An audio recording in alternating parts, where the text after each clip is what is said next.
The door to my luxurious beachfront home swung open, revealing two faces I hadn't laid eyes on in 12 long years.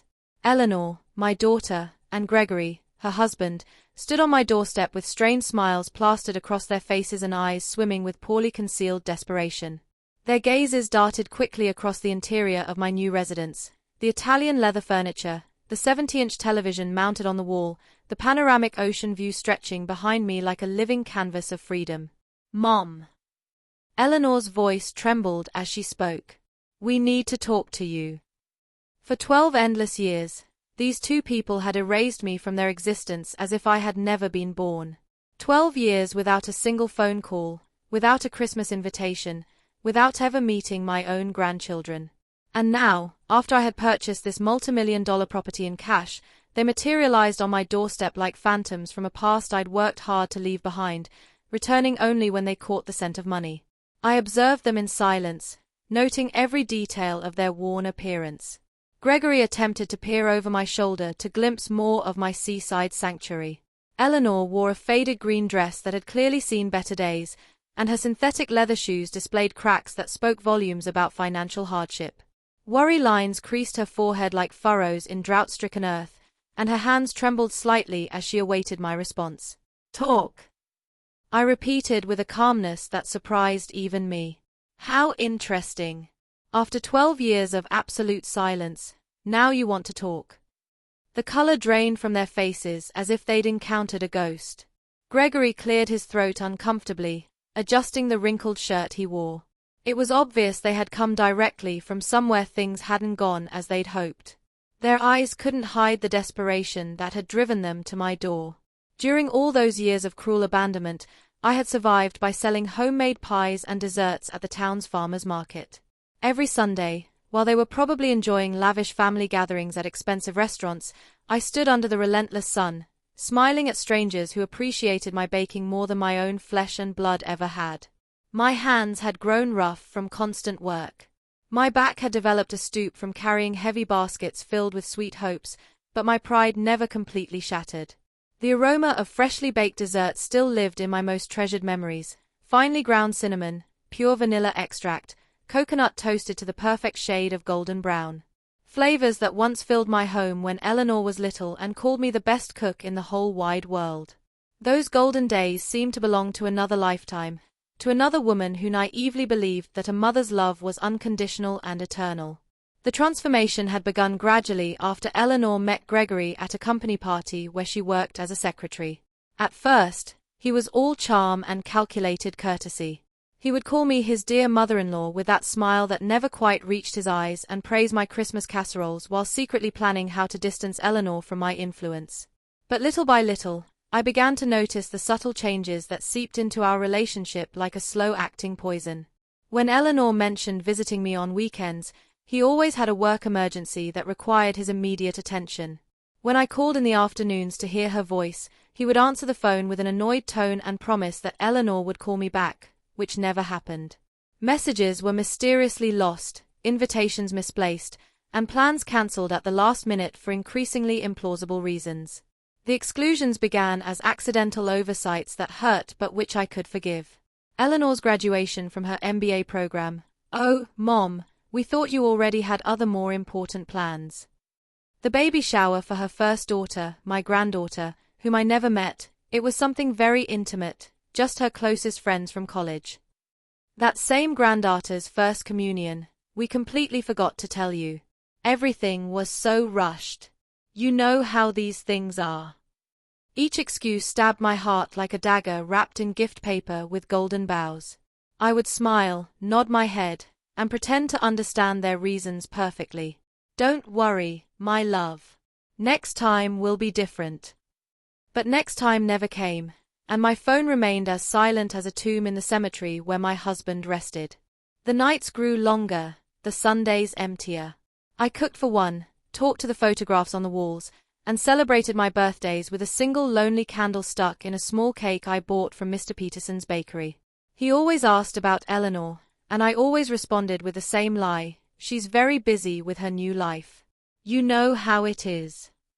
But now, standing on the threshold of my dream home, With the ocean whispering secrets behind me and the salty scent of the sea filling my lungs, I saw them for who they really were. I invited them in with an elegant wave of my hand, watching as their eyes widened at the sight of the luxury that now surrounded me. The Italian marble floor gleamed under the natural light pouring through the enormous windows, reflecting their small, nervous figures. Eleanor walked behind Gregory like a shadow, keeping her head down while he appraised every piece of furniture, every work of art, every detail of my new reality with the poorly concealed greed of a professional evaluator. "Sit down," I said, gesturing to the cream-colored leather sofa that had cost more money than they had seen together in years. "I suppose after so much time, you have a lot to tell me." Gregory cleared his throat, adopting that self-important posture he always used when he wanted to impress someone. "Annabelle, we know it's been a few years since we've spoken, but—" "12 years," I interrupted him with a firm voice. "Not a few years. 12 exact years since you decided I didn't exist." Eleanor finally looked up, and I could see tears welling in her eyes, but they no longer moved me as they once had. I had cried too many nights alone to allow her calculated tears to manipulate me now. "Mom, it wasn't our intention. Things got complicated. Gregory's job. The kids. The kids I never met," I replied, feeling the rage that had been contained for years begin to boil inside me. My grandchildren who grew up without knowing they had a grandmother who would have loved them unconditionally. During those 12 years of forced exile, I had built a routine that kept me sane. Every morning, I rose at 5, preparing my desserts with the same dedication I once put into caring for Eleanor when she was a baby. The pie crust required patience. The exact point of the caramel needed constant attention, and the baking time forgave no mistakes. Those recipes had become my salvation and my livelihood. Sundays at the farmer's market were my time for social interaction. Older women like me would come to buy my sweets, and we would end up talking about our lives, our absent children, our postponed dreams. Martha, a 72-year-old widow, became my confidant without either of us planning it. She too had been abandoned by her children after they married. She too knew the pain of being invisible to those who were once the center of your universe. Children think that once they form their own family, we parents no longer matter, Martha would tell me as she bought 3 pies to take to her neighbors. But when they need something, oh, then they remember we exist. How prophetic that conversation had been. Now, watching Eleanor wring her hands nervously while Gregory mentally calculated the value of my new life, I understood perfectly what Martha had meant. The change in Eleanor had been gradual but relentless. During the first few years of her marriage, she still called me occasionally, but the conversations became mechanical, filled with awkward silences. Gregory was always present in the background, clearing his throat or making comments that cut our talks like sharp blades. "Your mom always has some drama," I heard him say once when Eleanor thought she had hung up the phone. "My mother never bothers us with her personal problems." Her personal problems. That's how Gregory had classified my loneliness, my natural desire to maintain contact with my only daughter, my need to be part of her new family. Everything I felt and needed had been reduced to personal problems that disturbed their perfect married life. The family invitations began to arrive less frequently until they disappeared completely. First, it was Thanksgiving dinner. "This year will be something small, Mom, just the 4 of us." Then Christmas. "The kids are sick. We'd better postpone it." Then the birthdays. Everything got complicated with Gregory's work. Each excuse was accompanied by empty promises about a next time that never materialized. Eleanor developed a special talent for making every rejection sound reasonable, every exclusion seem temporary, every abandonment feel as if it were for my own good. "We don't want you to feel obligated to come, Mom. You're old enough to rest and enjoy your peace and quiet." My peace and quiet. As if loneliness were a gift I had requested. As if waking up every morning in a silent apartment was my idea of happiness, as if cooking for one and eating in front of the television was my definition of a full life. The years passed like pages of a calendar that no one read. My routine became so predictable that even the mailman knew exactly what time I would be watering the plants on my small balcony. Monday, prepare apple pies. Tuesday, Jell-O salads of different flavors. Wednesday, chocolate fudge cakes that sold like hotcakes. Thursday, muffins that perfumed my entire apartment. Friday, pumpkin spice turnovers. Saturday, prepare everything for market day. Sunday, the market, the ladies, the conversations that temporarily filled the void in my chest. But there were also moments of such profound loneliness that I thought I would drown in it. Entire nights awake, staring at the phone that never rang, waiting for a text that never arrived. Christmases celebrated with television specials and a small artificial tree that I decorated by myself. New Year's Eve welcomed with a glass of lukewarm sparkling wine and the renewed hope that maybe this would be the year of the reunion. The sharpest pain came at unexpected moments, when I saw whole families at the park, when I heard other grandmothers talk about their grandchildren, when I passed by toy stores and wondered what mine would like. Eleanor had had 3 children whom I knew only from blurry photos on social media that I checked from fake accounts like a spy in my own family. Mom. Eleanor's voice brought me back to the present. We know we made mistakes. Mistakes. The word came out of my mouth like a bullet. Erasing your mother from your life for 12 years was a mistake? Denying your children the love of their grandmother was a mistake. Gregory shifted uncomfortably in his seat, finally understanding that this conversation was not going to unfold as he had planned. His eyes continued to scan my living room, calculating, evaluating, planning his next move like the expert manipulator he had always been. They weren't mistakes, I continued, feeling the truth pour from my throat like hot lava after years of being contained. They were conscious, calculated, cruel decisions. You chose to erase me from your lives as if I were an old piece of furniture that was no longer useful to you. Eleanor began to sob, but her tears no longer had the power to disarm me as they once had. I had cried alone for too many nights, wondering what I had done wrong, how I had failed as a mother, why my unconditional love had not been enough to keep my family together. Mom, please let us explain, Eleanor tried between sobs. Explain what? My voice rose without my being able to control it. Are you going to explain to me why I didn't know my granddaughter when she took her first steps? Why I wasn't there when my grandson lost his first tooth? Why I spent 12 Christmases cooking for no one while you built family memories without me? Gregory finally spoke using that condescending tone he had perfected over the years. Annabelle, we understand that you feel hurt, but families sometimes need space to grow. It was nothing personal against you. The laugh that escaped my throat sounded so bitter that even I was surprised. Nothing personal, Gregory. You turned my daughter into a stranger. You planted poison in her heart against me. You decided that I had no place in the life you were building. I remembered with painful clarity the day Eleanor communicated her final decision to me. It was a rainy Tuesday in October, exactly 12 years ago. She arrived at my apartment with an expression I had never seen on her face before, cold, distant, as if she were fulfilling an unpleasant obligation. Mom, Gregory, and I have been talking, she began without even accepting the coffee I had prepared for her as always.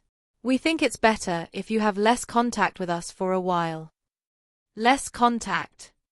I asked, feeling the world sway beneath my feet. What does that mean?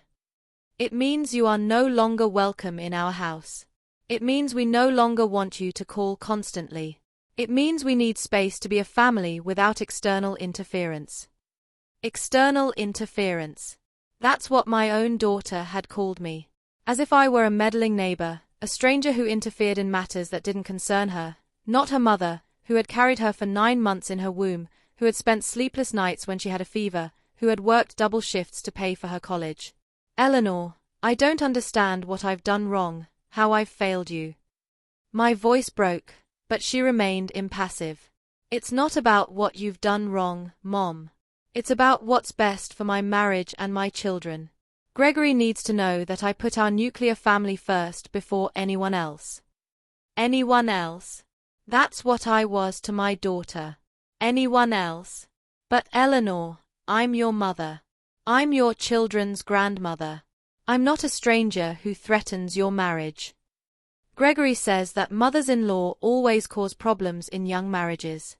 He says it's better to establish clear boundaries from the beginning.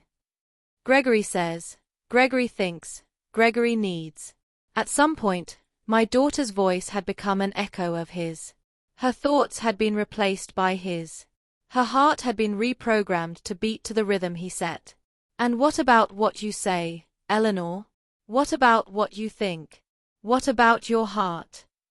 She remained silent for long minutes, and for a moment I thought the daughter I had raised with so much love would return to me. But when she spoke, her voice sounded hollow, rehearsed, as if she were reciting lines from a play. I think Gregory is right. I think it's for the best, for everyone, including you, Mom.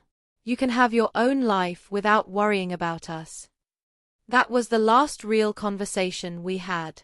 After that day, Eleanor became a ghost who occasionally sent me cold, superficial text messages. Hope you're well, Mom. Happy birthday. Happy New Year. Automatic messages without soul, without love, like the ones a company sends to its customers. The first few months after that breakup were the darkest of my life. I lost weight. I lost sleep. I lost hope. Every morning, I woke up hoping it was a nightmare, that Eleanor would call to apologize, that everything would go back to the way it was. But the phone remained silent and reality grew heavier each day. It was Martha who saved me from sinking completely into depression. She appeared at my door one Sunday morning when I had been in bed for 3 days without showering, without eating more than saltine crackers and iced tea. Annabelle, get up. You have 2 choices. You can stay here dying in life for a daughter who doesn't deserve you, or you can build a new life that is worthy of you. Her words sounded harsh, but they had the force of truth. That afternoon, she helped me clean my apartment, organize my recipes, and plan my new dessert business. If you're going to suffer, she told me as we beat the first batch of pie filling in months, do it while you're doing something productive. And so, my new life began, slowly, painfully, but with determination. Every pie I sold was a step toward emotional independence. Every satisfied customer was a small personal victory. Every dollar I earned was proof that I had value, even if my own daughter didn't see it. Sundays at the market became my weekly therapy. The ladies who bought my desserts became my new chosen family.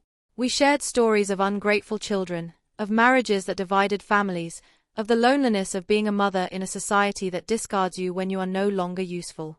My son tells me I'm too dramatic when I complain that he doesn't visit, a lady named Joanna told me while trying my mango jello. But it's not drama. It's real pain. It's the basic human need to feel loved and valued by those you brought into the world. Now, sitting in my living room, which cost more than everything Eleanor and Gregory owned together, I remembered every tear, every sleepless night, every lonely birthday, and I saw them there, small and desperate, looking for something from me after having turned their backs on me for more than a decade. So after 12 years of silence, I said with a controlled voice, what exactly brings you to my door? Gregory and Eleanor exchanged a meaningful look. Finally, he cleared his throat again. Annabelle, the truth is we're going through a very difficult time. A very difficult time, I repeated his words slowly, savoring the irony as if it were bitter honey. What an extraordinary coincidence that you come looking for me just when you have problems, after 12 years of considering my existence irrelevant to your perfect lives. Gregory shifted uncomfortably on the sofa, clearly preparing the speech he had rehearsed during the drive to my house. His eyes avoided mine as he formulated the words he thought would soften my heart. The construction company went bankrupt 6 months ago, he finally confessed. We lost all our savings. The house is in foreclosure. Eleanor had to quit her job to take care of the kids because we can't afford daycare. We're living with my parents, but they have financial problems too. Eleanor nodded desperately, as if confirming their misfortune would automatically generate my compassion. Mom, the kids ask why they don't have their own room, why Dad is always angry, why Mom cries at night. We don't know what to do. Ah, I said, leaning back in my Italian leather armchair. So now I'm useful. Now I exist. Now I'm part of the family. How convenient.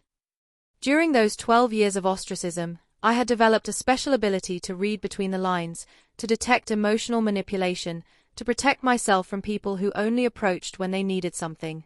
The ladies at the market had taught me that children often return to their parents when life hits them, not out of genuine love, but out of pure convenience. "It's not like that, Mom," Eleanor protested, her voice breaking. "We've always loved you.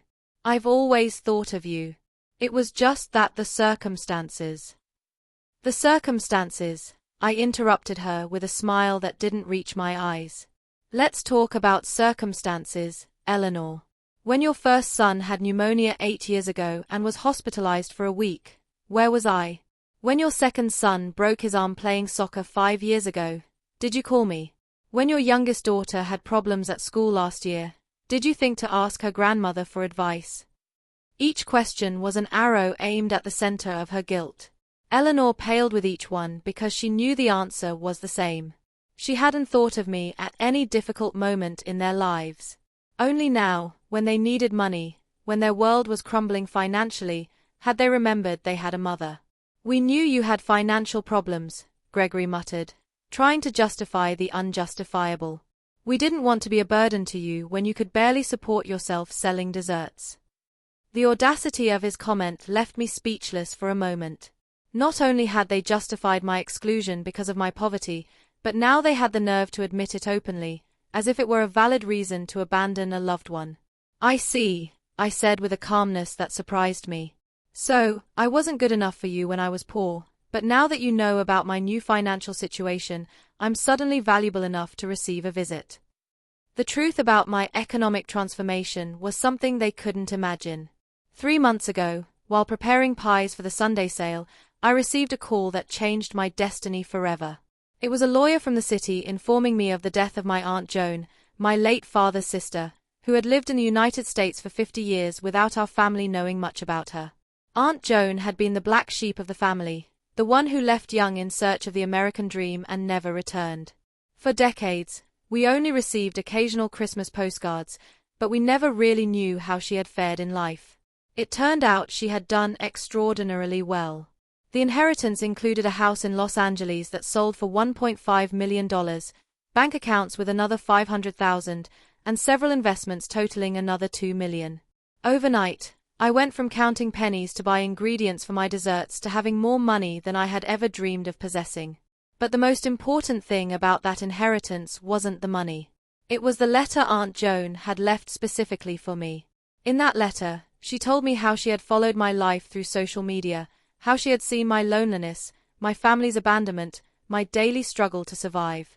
She explained that she had decided to leave me everything because she recognized in me the same strong woman she had been, someone who had been underestimated and abandoned by her family, but who had never given up. "Annabelle," the letter said in the shaky handwriting of a 92-year-old woman, "I have seen how your daughter has treated you. I have seen your dignity in loneliness. This money is for you to live your final years as the queen you always were, not as the beggar they wanted you to be." With that inheritance, I bought this house by the sea. A place where I could wake up every morning listening to the waves and breathing fresh air, free from painful memories and toxic people. For the first time in 12 years, I slept in complete peace. "Mom," Eleanor tried to approach me, but I raised my hand to stop her. "I know we made terrible mistakes. I know we hurt you in unforgivable ways, but we're family. Blood." "Blood," I interrupted with a bitter laugh. "Eleanor, blood means nothing without respect, without love, without consideration. You turned our family connection into a wet piece of paper that you threw in the trash when it no longer suited you." Gregory leaned forward, adopting a posture of calculated vulnerability that he had probably practiced in front of the mirror. "Annabelle, we understand your pain. We understand your anger, but the children are innocent in all of this. They don't deserve to suffer for our mistakes." There it was, the card he had saved for last. The children, my unknown grandchildren, the most powerful emotional manipulation they had in their arsenal. They knew that mentioning the little ones could soften my heart, hardened by years of neglect. "The children?" I asked, feeling a mixture of pain and rage stir in my chest. The same children who grew up without knowing they had a grandmother who would have loved them unconditionally? The same children who were denied the love, wisdom, and care of their grandmother for all these years. Eleanor began to sob again, but this time her tears seemed genuine, heavy with the weight of real guilt. Mom, we didn't think about the long-term consequences. Gregory said it was better for the marriage, that mothers-in-law always caused problems. Gregory said, I repeated, looking directly at the man who had orchestrated the destruction of my relationship with my daughter. Gregory thought. Gregory decided. And where was your own voice, Eleanor? Where was your own heart? My voice got lost somewhere between the promises of a perfect marriage and the fear of contradicting my husband, Eleanor admitted with an honesty that momentarily disarmed me. But Mom, now I realize everything we lost. The kids ask why they don't have a grandmother because their friends talk about their grandmothers and they don't know any. Her words were daggers straight to the heart. But I had learned not to let pain cloud my judgment. For 12 years, I had fantasized about this moment, Eleanor's return, the acknowledgement of her mistake, the chance to meet my grandchildren. But now that it was happening, I realized it was coming too late and for the wrong reasons. Do you know how many of my grandchildren's birthdays I missed while you were building your perfect family without external interference? I asked, my voice hardening with each word. Do you know how many nights I stayed awake imagining what their voices, their laughs, their personalities would be like? Do you know how many toys I bought and stored in a box, waiting for a day that never came? Gregory shifted nervously, clearly uncomfortable with the direction the conversation was taking. His plan of emotional softening wasn't working as he had hoped, and I could see him mentally calculating his next manipulative move. Annabelle, we understand you're hurt, he intervened with that condescending voice he had perfected over the years. But now we can change all that. The children can meet you. They can spend time with you. We can be a family again. A family. I repeated, savoring the irony of his words. You mean the kind of family where the grandmother is welcome only when she has money to solve the problems of irresponsible adults? The house filled with a tense silence. Through the large windows, I could see the ocean waves breaking against the rocks, a constant reminder of my new freedom and my hard-won independence. This place represented everything I had achieved without them, everything I had built from the ashes of my abandonment. During these 3 months living by the sea, I had developed a completely new routine. I woke up each morning to the sound of seagulls, not to the silent cry of loneliness. I prepared my coffee in a kitchen equipped with the best appliances, not in the small space where I used to count every penny for basic ingredients. I walked along the beach at sunset, feeling the sand between my toes and the salty wind in my hair, free from the emotional heaviness I had carried for years. I had also started helping other older women who, like me, had been abandoned by their families. Martha had moved into an apartment near my house, and together we had created a small support group for ladies in similar situations. On Wednesday afternoons, we would gather in my living room to share stories, emotional survival strategies, and of course, my homemade desserts. Freedom, Martha had told me during one of those meetings, is realizing that you don't need the approval of those who hurt you to be happy. Her words had resonated in my heart like a bell of truth. For the first time in decades, I was living for myself, not waiting for calls that never came, not cooking for children who didn't visit, not dreaming of family reunions that existed only in my imagination. Mom, Eleanor approached the edge of my armchair, her eyes red from crying. I know I don't deserve your forgiveness. I know I don't deserve a second chance. But I swear on my children that if you help us now, things will be different. I will be different.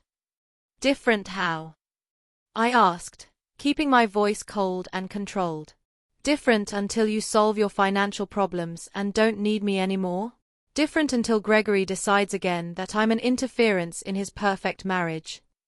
Gregory stood up abruptly, finally showing his true nature when he realized his manipulation strategy wasn't working.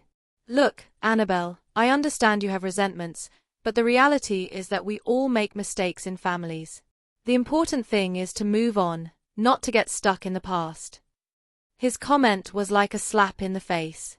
After 12 years of deliberate abandonment, he had the audacity to minimize my pain as getting stuck in the past, as if my suffering were a whimsical choice rather than a direct consequence of their cruel actions. Move on. I stood up from my armchair, feeling all my dignity rise like a steel tower. Gregory, I have already moved on. I built a new life without you. I found peace without your presence. I discovered my worth without your validation. Eleanor covered her face with her hands, sobbing with a desperation that would have broken my heart years ago. But the heart they had known had died slowly over 12 years of indifference and had been reborn as something stronger, wiser, more selective with its love. You don't understand, do you? I continued, walking toward the window overlooking the ocean. You came here expecting to find the same broken woman you abandoned 12 years ago. You expected to find someone so desperate for family love that she would be willing to pay any price for a few crumbs of affection. The truth was that during the first few years after their abandonment, I would indeed have been willing to pay any price. I would have mortgaged my soul for a phone call from Eleanor. I would have sold everything I owned for an afternoon with my grandchildren. I would have begged for forgiveness for offenses I never committed just to be part of their lives again. But time and pain had taught me valuable lessons about self-love and personal dignity. The afternoons with Martha and the other ladies had shown me that family abandonment was more common than I thought, and that surviving it was not only possible but could be the beginning of a more authentic and satisfying life. For years I blamed myself, I confessed, still looking out at the ocean. I thought I had failed as a mother, that I had been too meddlesome, too present, too loving. I tortured myself, looking for the exact moment I lost my daughter. I turned to face them directly, and I could see how my words were affecting them in different ways. Eleanor seemed genuinely devastated, as if she were finally understanding the magnitude of the damage they had caused. Gregory, on the other hand, showed signs of impatience and frustration, clearly calculating whether it was worth continuing with this strategy or if he should try a different approach. But eventually, I understood the truth, I continued. I didn't lose my daughter because of something I did wrong. I lost her because she chose a man who considered having a present mother-in-law a threat to his fragile masculinity. I lost her because she valued her husband's approval more than her mother's love. Eleanor stood up, swaying as if my words were physical blows. Mom, it's not like that. I never stopped loving you. I just got confused. Gregory made me believe it was for the best for everyone. Gregory manipulated you, I corrected her. But you allowed him to do it. You chose to believe his lies because they were more comfortable than defending your mother. You preferred the artificial peace of a controlling marriage over the discomfort of setting healthy boundaries with your husband. The silence that followed my words was deafening. I could hear the ticking of the wall clock, the distant sound of the waves, Eleanor's agitated breathing. Gregory had adopted that rigid posture he used when he felt cornered, preparing to counterattack or to retreat strategically. So, what do you want from us? Gregory finally asked, abandoning any pretense of remorse or vulnerability. Do you want us to grovel? Do you want to humiliate us as revenge for the past? His question revealed exactly what I had expected from him. It wasn't about repairing emotional damage or rebuilding family relationships. It was a transaction, a negotiation where he expected to pay the minimum price necessary to obtain the maximum financial benefit. I don't want your humiliation, Gregory, I replied with a serenity that surprised me. What I want is something you probably can't give: genuine respect, unconditional love, and the acknowledgement that you spent 12 years treating me like I was garbage. Eleanor rose from the sofa with trembling movements, approaching me with her hands extended as if she wanted to touch me but didn't dare. Mom, I can give you that. I do recognize all the harm we did to you. I've spent these last few months awake at night, remembering every cruel moment, every call I didn't return, every invitation I never sent. These last few months, I interrupted, noticing the specificity of her confession. What happened exactly 3 months ago that made you remember you had an abandoned mother? The color drained from her face as if she had been caught in a lie. Gregory shot her a warning look, but it was too late.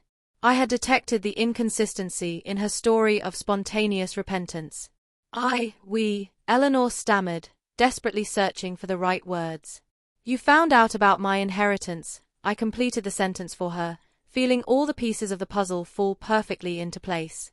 Someone told you about my new house, about my new financial situation. That's why you're here. Not for love, not for genuine remorse, but because you discovered that the mother you abandoned now has money. Gregory tried to take control of the situation again, but his mask of vulnerability had cracked completely. Annabelle, that's not true. Of course, we heard about your good fortune, and we're glad to know you're well, but we came. Why did you come? I interrupted with a coldness that cut like a blade. You came because you're broke. You came because you desperately need money, and I am your last resort. You came because you calculated that 12 years of abandonment could be forgiven with a few well-acted tears and empty promises of reconciliation. The truth about how they had found out about my new situation had come to me the week before through Martha. Her niece worked at the bank where my inheritance transfer had been handled and had overheard conversations about the lady who sold pies and now had millions of dollars. Gossip travels fast in small towns, especially when it involves such dramatic economic transformations. It was Mr. Peterson from the bakery who told half the town, Martha had explained during one of our coffee afternoons. He says Eleanor and Gregory have been asking around about you, wanting to know if it's true you got rich overnight. That information had been like a vaccine against any romantic hope I might have harbored for a genuine reunion. When I saw them appear at my door, I already knew exactly why they were there and what they wanted from me. Mom, yes, we found out about your inheritance, Eleanor finally admitted, tears streaming down her cheeks. But that doesn't mean we're here just for the money. We're here because we realized we made the biggest mistake of our lives. You realize now? I asked, walking to the kitchen and pouring myself a glass of cool water. You didn't realize during the 12 years I spent crying over your absence. You didn't realize when I spent 3 consecutive Christmases in the hospital with pneumonia because loneliness had weakened my immune system. You didn't realize when I had to sell my wedding jewelry to pay for medication.